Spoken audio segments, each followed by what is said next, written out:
If God knows everything we're going to do in the future, then we don't have free will. But we do. If God doesn't know everything we're going to do in the future, then he's not really omniscient. God couldn't stop a murder when there were only 4 people on Earth. If we're supposed to be God's special creatures, then the universe is full of a lot of wasted space. The myth of a great flood and a virgin birth were around long before Jesus came around. Maybe those are just elements of an interesting story. Virgins can't get pregnant. Not without modern medicine anyway. Michelle Bachmann and Sarah Palin? Christian. Barney Frank? Not a Christian.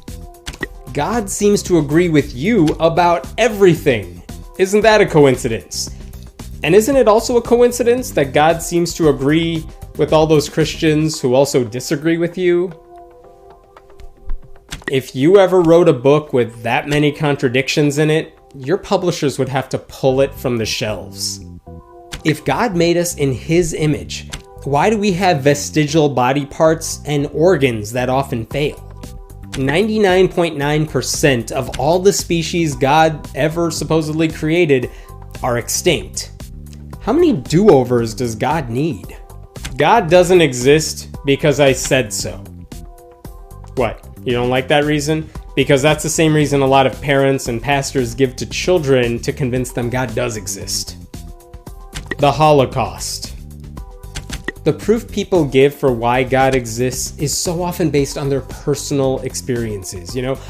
God spoke to them. They feel God. They just know God exists. It's the sort of proof we would never take seriously if it were applied anywhere else.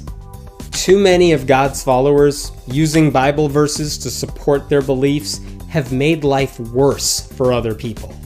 No matter what Ray Comfort says, God didn't create bananas to look like this. They evolved this way without God's help. Every time science and religion go head to head, science wins. You don't need God to be a good person. Just cut out the middleman. People have been saying Jesus is coming back during their lifetime for many, many, many lifetimes. He's not coming back. It's time to move on. God works in mysterious ways is typically a euphemism for stop asking hard questions.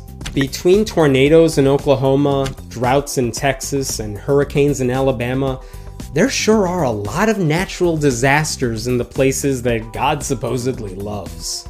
You were made in God's image. Except for your foreskin, apparently. You need to cut that off. Got any more short arguments against God's existence? Leave them below and we'll try to make a follow-up.